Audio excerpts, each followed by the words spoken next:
बच्चों आइए अब हम आगे बढ़ते हैं प्रश्न संग्रह 14.2 की ओर।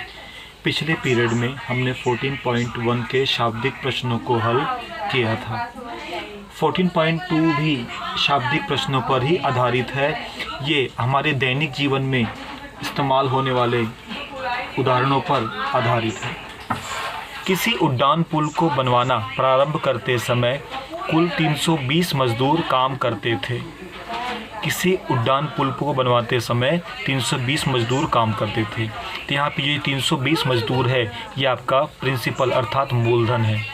यदि मजदूरों की संख्या में प्रतिवर्ष 25% की वृद्धि होती हो तो 2 वर्ष के पश्चात कुल कितने मजदूर काम पर रहेंगे। अब मजदूरों की संख्या में प्रतिवर्ष 25% की वृद्धि होती है, तो ये वृद्धि की दर है 25%। और 2 वर्ष के पश्चात, मतलब समय यहाँ पर 2 वर्ष है, तो 2 वर्ष के पश्चात कुल कितने मजदूर काम पे रहेंगे, अर्थात 2 वर्ष के बाद के कुल मजदूर, मतलब आपको बच्चों यहाँ पर मिश्र धन निकालना है, क्योंकि 320 मजदूर और 25% की वृद्धि दोनों मिला के जो मजदूरों की संख्या बनेगी वो हमको ज्ञात करना है। तो आइए हम बढ़ते हैं। सबसे पहले हम इन्फॉर्मेशन लिखते हैं। सबसे पहले हमारा होता है पी, मूलधन। यहाँ पर पी हमारा क्या है, कुल मजदूर। पी क्या है, कुल मजदूर बराबर कितने हैं, 320 मजदूर। इसके बाद मजदूरों की संख्या में प्रतिवर्ष 25% की वृद्धि, तो यहाँ पर आर है वृद्धि की दर।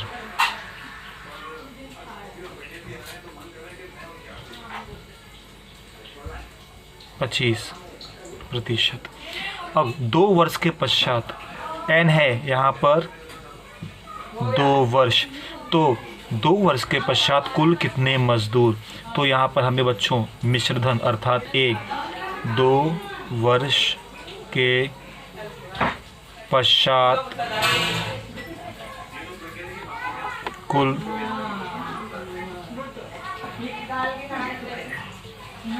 मजदूर, ये ज्ञात करना है। ठीक है बच्चों, हमने सारे इन्फॉर्मेशन लिख दिए। अब चक्रवृद्धि ब्याज का सवाल है, आप जानते हैं, तो हम सबसे पहले सूत्र लगाते हैं।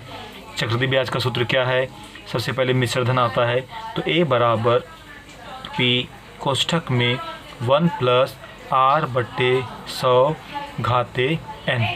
चलिए अब यहाँ मान डालते हैं। पी का मान है 320, तो पी की जगह पर आ जाएगा 320 कोष्ठक में 1 + r हमको है 25 बटे में 100 ब्रैकेट क्लोज, n हमारा है 2 वर्ष, n की जगह पर 2 आ जाएगा। अब बच्चों सबसे पहले 25 से ये 100 कट जाएगा, तो 25 से कम 25, आप जानते हैं 25 चौका 100, 25 के पहाड़े में दोनों कट जाएंगे, तो हमको मिलेगा 320 कोष्ठक में 1 + 1/4 कोष्ठक बंद स्क्वायर। अब इसके बाद 320 वैसे का वैसे ही रहेगा। आप जानते हैं यहाँ पर हम तिरक गुणा करते हैं, तो 4 × 4, 4 धन 1 5, तो ये 5/4 का क्या हो जाएगा, वर्ग। जैसा कि बच्चों आप जानते हैं 5/4 का वर्ग, इसका मतलब है 5/4 का 5/4 में गुना। अगर 2 है तो इसको 2 बार लिखेंगे, अगर घात में 3 होता तो इसको 3 बार लिखते हैं। अब इसके बाद हम क्या करेंगे बच्चों, अब इसके बाद 300 ये 4 के पहाड़े में कटेगा, 4 × 4, आप जानते हो 4 × 8 32 होता है, 0 का 0, मतलब 4 में कटने का मतलब भाग देना होता है। फिर ये भी कटेगा, 4 × 4, 4 दूनी 8, 0 20, तो ऊपर बचा 20 गुणे यहाँ पे 5 × 5, हम इसको 5 × 5 क्या लिख सकते हैं, 25। अब 20 का 25 में गुणा कर दो, 25 दूनी 50 होता है, ये 0 आ जाएगा। तो इस प्रकार आपको ए मिल जाएगा, कितना मिल जाएगा, 500। तो बच्चों चूँकि इस सवाल में हमें ए ही निकालना था कि 2 वर्ष के पश्चात कुल कितने मजदूर होंगे, तो हमको मिल गया ए बराबर 500।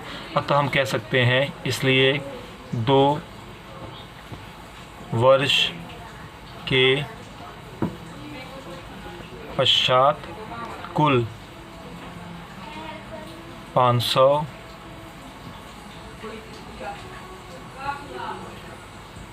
मजदूर